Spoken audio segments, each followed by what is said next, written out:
You're up. Thank you. While we're getting started here, I just wanted to thank the committee for taking an interest in this issue. I think it's stepping on the sound in the room with research showing 60 to 70% of sediment loading may be coming from stream corridor erosion. This is an issue we really need to address if we're trying to address water quality issues. I also want to preface my remarks by saying I'm amazed at your ability to absorb information. I think the term drinking from the fire hose is appropriate today. A lot of information coming at you from a lot of highly regarded colleagues. Certainly, me, Wagner, is a respected colleague for a long time. Tom Brownlow is one of my heroes for being an early adopter and a very large-scale adopter of some of the new low-impact development and green infrastructure strategies we're promoting in the urban and urbanizing landscape. And also, I think he exemplifies this idea that I've been talking about for a long time, that when and if Iowans learn to love our rivers and streams and love their lakes, I think we'll make significant progress with water quality. The model chart he provides, I think, is helping us embrace and love our rivers and streams here in the state of Iowa. I am going to focus on urban streams because I'm involved with urban conservation these days. Although I want to say that I'm about to enter this spring, I will celebrate my 38th year in the field of soil and water conservation. In the first 20 years, I've dealt with agricultural landscapes. The last 18 years, I've been working with the urban and urbanizing landscapes. We're kind of a small program, but I think an important one. And when we see things like flooding, a large part of our rivers and streams are out in that agricultural landscape. A large part of the damage and the cost associated with flooding occurs in those urban areas at the bottom of watersheds, often and usually dominated by agricultural landscapes. So I want to make one quick pitch for this idea that if we're going to move ahead with rivers and stream issues and programs, we must find ways to get the urban and the rural sectors working together as partners. I don't see, over my history, I haven't seen lots of success at that. We're starting to see progress on that front. It's going to be critical. So let me move ahead with some slides here. But I also want to preface this presentation also by talking about stream corridor stabilization. That's the terminology I use. And there's been lots of reference to river restoration today. And I just want to say I'm very cautious with the use of the term restoration. And for me, it implies taking a native remnant and restoring it, hopefully close to what it might have been prior to the alteration and eradication of the native ecosystems that's occurred in the last 150 to 200 years since European settlement. So restoration is, you find a prairie remnant, I think we can do restoration. Find a savanna remnant, I think we can do restoration. Find a wetland remnant, we might be able to do restoration. I'm concerned about our rivers and streams. I think they're so altered and so changed that I think stabilizing situations is probably going to be what we do more often than restoration. So that's the next thing. Let me hasten to say I'm not involved, I was not involved with this project, but I think it does kind of exemplify what we have done wrong, and many people have talked about spot treating or taking an eroding bank and stopping that erosion and balancing the problem on downstream to someplace else. So bank stabilization is certainly a part of the process, but it must be much more comprehensive when we do stream corridor stabilization. Another example, if I'm that homeowner here on the left, if that's my house, and those water rushing out of a culvert under a stream and eroding that bank, it's in my yard, I want to do spot treatment, and I want to do it now. But we must understand if we do that spot treatment, we just kick that problem downstream. I think we've hammered that issue throughout the day. Another example of doing that spot treatment and kicking the problem on downstream. But if this is my house, I don't have a lot of room to work and I don't have a lot of concrete. I'm into it, to my elbows, and the alligators are in it. And I got to do something. And I understand that I would not be able to sleep at night if this was my home. And unfortunately, I'm seeing this situation more and more frequently, and I think we're probably going to see some legal action in the near future. Urban streams are often used as part of the stormwater infrastructure and they're used to get water out of town. And we have to be more comprehensive about how we address and think about urban streams in the future. Now, this is what they did. They locked that channel in place, I think was the terminology the gentleman from Interfluid used. And I don't blame him. Fortunately, downstream from this site, we have some room to work with, and now we can maybe start doing some stream corridor work that's more holistic and more comprehensive. So let me, and I just want to say, I don't mean to contradict me, but throughout my career, I have always searched for the eloquence of simplicity, because I think there's often simple ways to address complex problems. And Jim Gillespie kind of stole some of my thunder this morning, but it's not surprising since we had conversations about these topics. But the first thing I usually look for is a down-cutting stream bed, because one of the first experiences I had with the stream corridor stabilization project, they moved the stream over, they did a parabolic cross-section, segmented it with grade stabilization structures, and then the grade between those structures was too steep, the velocities were too high, we had bed down cutting, which threatened to tip these over. I remember going out about 3 years after this project, the same contractor was now coming in and doing some stabilization work, and could not believe the changes that had occurred in just a few months. So down cutting of the stream bed is really the start point for me always. And then my only concern would be this issue on that with the J-hook project, and I am not personally involved with installing J-hooks, but I'm watching them. I think they have merit, but I'm always concerned about that vertical bare bank, and in some cases we can't do anything about it. But always, if the opportunity exists to slope that back, I think we need to be doing that because we are creating larger carrying capacity, we're reducing the energy of the stream, reducing the sediment carrying capacity of the stream. So that, again, once again, is always the first and foremost issue for me. How can we reduce the energy of that flow and some of that shear stress that Amy mentioned? I personally am an advocate of armoring those toes, and I am an advocate of establishing a deep root prairie vegetation. As Jim mentioned, we'll show you a picture of building a floodplain in a minute and re-meander when possible. And if you do these things, I think we follow that practice. I hope I'm using that term right, but we're first looking to do no harm, and I think we do no harm. And that's something that Larry Bill has talked about, and many of the others. I think we always are going to dissipate energy, give the stream more carrying capacity, and reduce shear stress if we do these things. And then finally, I'm always going to advocate for incorporating habitat enhancement within the stream. And in particular, I want to create fishery opportunities in our urban stream corridors and make our urban streams an amenity, not just a component of the storm sewer system.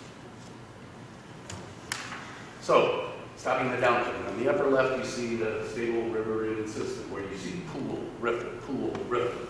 And when we have a downcutting stream bed in the upper right corner, the year prior to this picture, I wish I had taken a picture, but that stream was over at that little limestone block and was acting as a grade stabilization structure.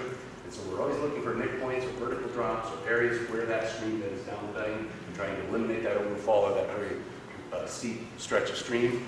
And then that stream breached around that limestone block, and now that nick point was galloping upstream, doing the downcutting, creating that vertical bare bank. So on the bottom left, what we are doing frequently is installing a river pool system where we're actually building a weir to create a pool effort like you see in the picture above, and then that back slope creates the riffle, and you can put a cutoff toe trench in there so we can stop that advancing nick point, create that pool, riffle, mimicking that natural system. And now, once we stop the downcutting, we can take those vertical bare banks, which I have never figured out a way to vegetate a vertical bank, slope them back to what I like to refer to, and this is not my group, I've stolen this terminology, but stable angle of repose, just love the sound of it, and we can do the vegetation. And now we have created an amenity in the backyard in the lower picture there of the neighborhood in Iowa City. Here you see arming of the toe, and what I'm typically looking for is that bounce line from the frequent small storms. I think somebody mentioned the 2-year storm, runoff from about the 3-year storm. That's what's causing most of the channel modification. So you typically identify that bounce line. I like to armor up to that bounce line and then build the floodplain as you see in the left-hand picture. Some people don't like the looks of hard armoring or riprap. I personally don't have a real issue with it. We can soften up the appearance by doing compost grouting and blowing the soil media with seed into the void space and vegetating that hard armored area. Here's an example of where we re-meandered. At any time you can create more meander, you're increasing the length of run, which flattens the slope of the stream, which lowers velocities of flow, which reduces that energy. Always trying to reduce energy. And here we are working to establish the native vegetation. And the deep-rooted plants, from my experience, have been very successful at holding these upper order streams. Now, maybe on those major rivers, it's a whole different story.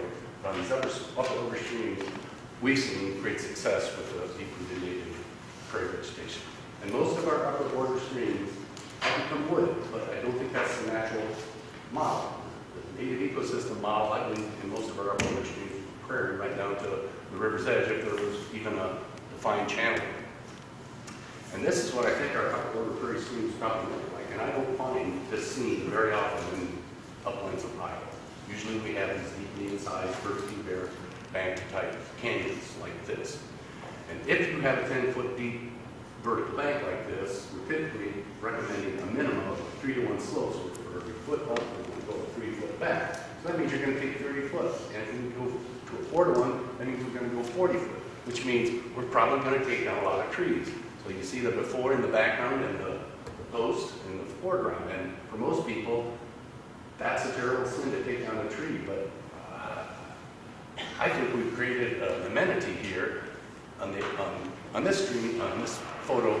You walk along there, you can't see the stream, you can't access the stream, you don't even know there's a stream there. In this picture, we've tried to relieve strategically important or valuable trees. You see a riffle pool structure right there. Right here, you see the pool behind it, and then as these silt in, they create that riffle, that run, and then we've sloped back banks and created kind of a savanna area in what was a densely wooded area. And once the native vegetation has been established, it's providing what I call the hair on the back of the dog effect. When you have that tons of vegetation is laying down and providing effective erosion control. And if you don't believe me, I will take you up to Representative Vibrant Hearts. Representative Pine, we're in the catfish for the year long in catfish waters as well. Pardon? I said it was. Yes, I thought so. And certainly you'll recall a couple of years ago when you had that 15-inch rain overnight. This is the floodplain of Catfish Creek. And you see how high the flows were out on the floodplain. And here's one of those outside bends that have that slope back, toe armored, and native vegetation established in it beautifully. In about as severe of stress as I've ever witnessed.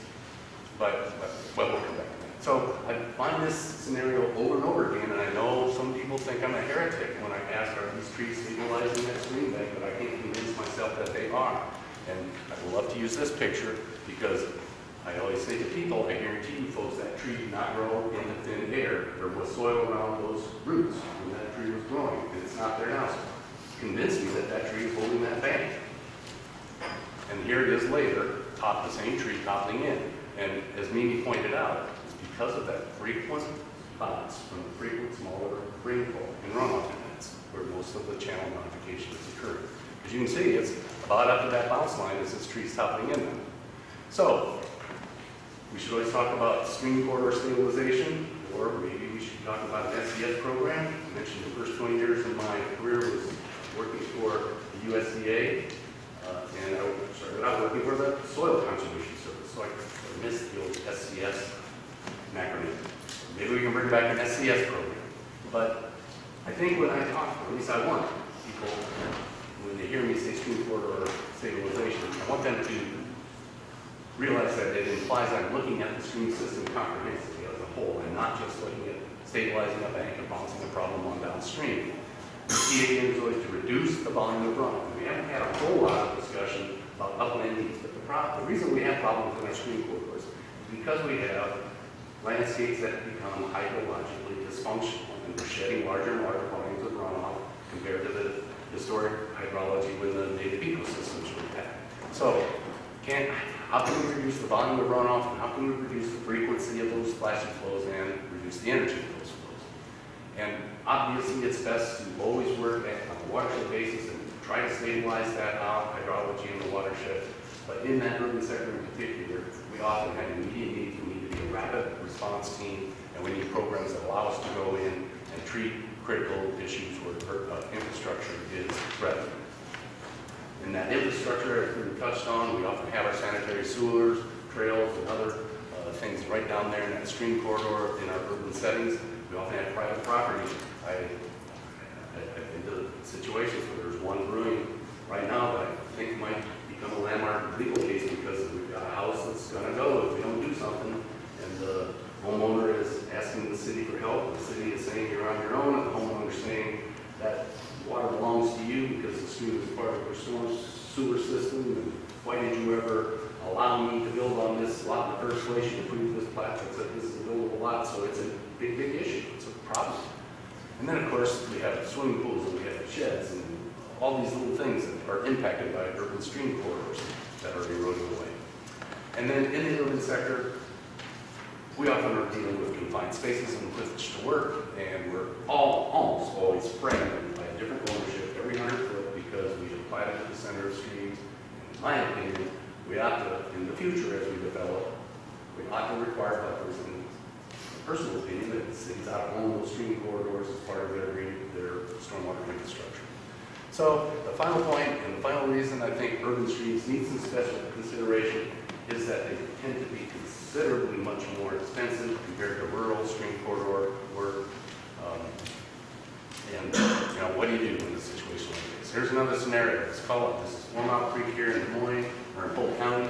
It's a watershed of 76,000 acres, about 60% ag, 40% urbanized. I'm looking at the stream, I'm looking at this fence on the right, and right inside the fence, you see the fence in the background there? Right, that's swimming pools on the top of that creek. That person doesn't want comprehensive assessment of the watershed above them. They want some immediate help. As a result of that, and maybe some other things in Ankeny, they are really assessing their stream corridors, and they are being proactive and taking steps to do stabilization. And they're working in tight spaces. Can you see the dump truck coming through backyards? And you see how they're putting up fences to confine their workspace and create some slopes, some stable angle of proposed, arming those toes, creating earthen pools, establishing native vegetation, doing what they can. And the city is being proactive because I think they realize we're part of the problem there. Here we are on a bridge on Duck Creek in Davenport. On the downstream side of this is the storm sewer that's crossing, sanitary sewer, that's crossing the stream, and it's encased in a concrete box because of downcutting stream beds. And here we are working upstream, and they're also working downstream. Now, I want to take you, Senator Johnson, in your home country here. This is the campus of UNI, where they have a pump and dump geothermal system to provide air conditioning in the summer months. So from spring through fall, they're taking deep groundwater, extracting a few degrees to run their air conditioning, and then dumping clean, cool water back into the storm sewer system, which goes into this is what's called the University Branch of Driving Creek. So we got to thinking, wow, this maybe is a cold water type stream that is, Northeast Iowa is famous for. You see the infrastructure, the tennis court in the background that's threatened here. And so what we did was try to do we didn't have to worry about the downcutting today. It was not downcutting, so we did slope back banks, we did armor toes, and we did try to incorporate a habitat. And one of the things that was done on this project was the installation of bank hide boxes that are installed under the bank so fish can hang out under their truck, particularly like that. This was kind of cool. As we were doing construction, a mink was investigating the riprap in the void space, and this is the second project where we've seen mink appear while we're installing riprap on these toes.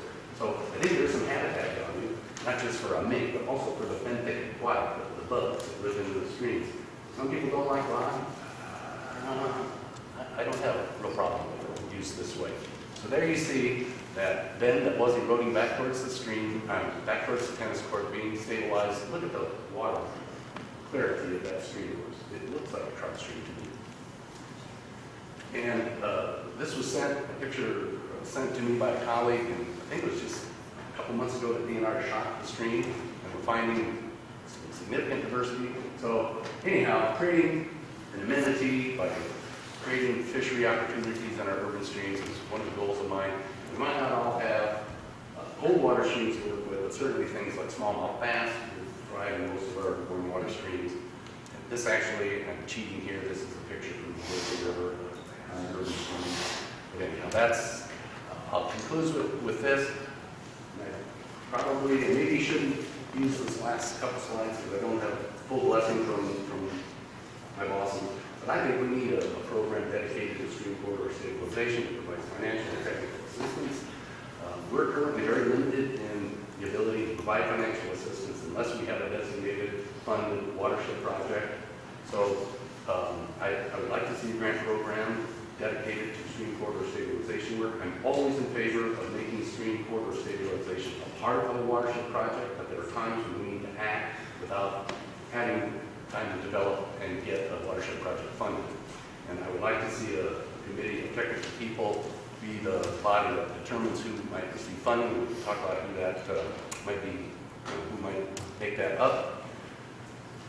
So there's my asking you to drink from my fire hose.